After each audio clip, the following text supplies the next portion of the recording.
Hey y'all, welcome to my channel. Thank you so much for stopping by to watch another video. I wanted to share this little flip box that I created. It's magnetic on the front. Just have some pom-pom trim. This is a little wood block stamp that I had stamped out last year, and I had just cut that out using my brother's Scan and Cut. There's a little Christmas tree sticker there, and then a thicker sticker there. There's my handmade sticker on the back. Inside, I'm going to put some of these little embellishment packs, and this is just ephemera that I had either stamped or printed out from my silhouette and cut out with my brother's Scan and Cut. And these are some little toppers I just embellished. Here's another where I have some resin pieces and some little jingle bells. Then in this one, some more ephemera pieces from my silhouette, and there's some toppers. And then this one, I haven't put a topper on it yet because I just wanted to show you how I put it together. So what I did was took some Project Life little folders. They open up here at the top. I just fused them in the center. I put the contents in and then just trimmed off the excess and put my little topper on. So these are some unfinished tags that I'm going to send as well, and then I'll just put my little topper on there. And 4 of these little packages actually fit in there really comfortably without you know, bending the box or anything. I created the box to go with this little bag. This is a little gift bag, and it just folds under on the bottom. I already have that adhesive tape, and I have some seam binding and some of those little decorative balls from AliExpress. There's a sticker.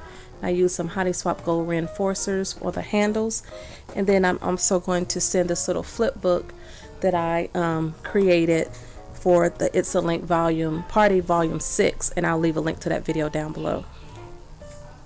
So this box measures 4 by 1.5 by 5.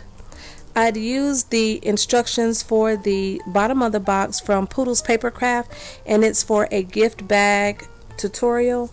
What I did was I took the 2 pieces of 6x6 paper that's in her tutorial, and all I did was added an additional piece for my little flip lid.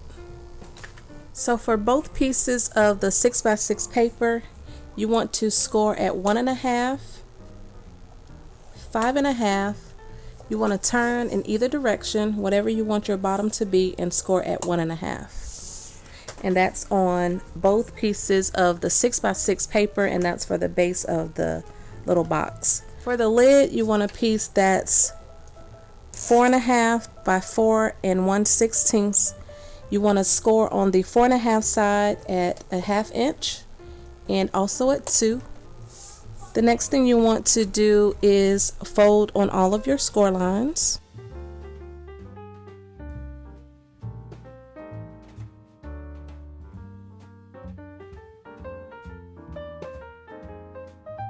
Once you've scored on all your score lines, you won't cut any of the pieces off, but on the 2 6x6 pages, you do want to angle up on your 1/2 inch part, and then also here for your little tabs, and this will be the bottom of the box. And I've already done that on both of my 6x6 pieces, and this is how it looks. You don't cut or do anything to the lid. And then what you want to do is adhere one of the 1/2 inch sides to the 1.5 inch sides, and then do that on both sides. So before you put your tape on the bottom, just determine which one is going to be your front, because you do want that front of the box to go backwards. If that makes any sense. I've already put some score tape on both of my 1/2 inch score lines. So you want to take the backing off of your score tape.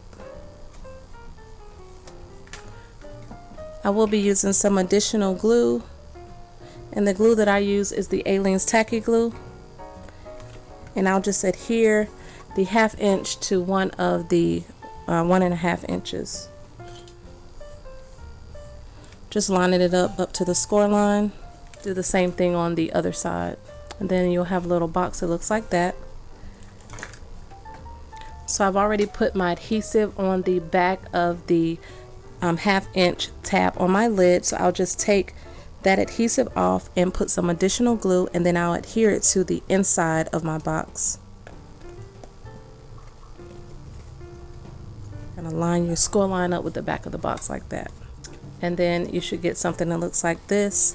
This will be the bottom of your box. The front flap of my box, I did use magnets. So what I did is put a magnet under this top matted piece, and then I put a piece under this matted piece here.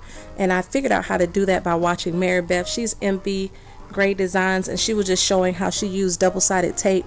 She would put the magnet on the cardstock with the double-sided tape, and then mat it, and then have the double-sided tape on this side.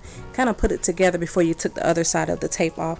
The magnets that I use are these little magnets here, and it's some that she recommended from Amazon, and I can link those down below. And then I also have these really flat ones here that are a little larger, and I got these from AliExpress, and that's the size difference. These are actually really strong. These smaller ones from Amazon are the ones that I have on this box. And then the only thing left to do is just mat it. I did round my corners here on the top after I matted it, just to give it more of an edge, but then I ended up covering it with this little pom-pom trim that I recently hauled from Hobby Lobby. Paper that I use to mat my little box is this crepe paper Snow Day, and I got that from Tuesday Morning. The number is 1984344. If you want the measurements for the mats, I'll leave those down below, and they'll be exact to what I cut these down to. I just cut them down to how far I wanted my little edge on my box. If you have any questions, please leave them down below, and I'll get back to you as soon as I can. Thank you all so much for watching, and have a great day. Bye.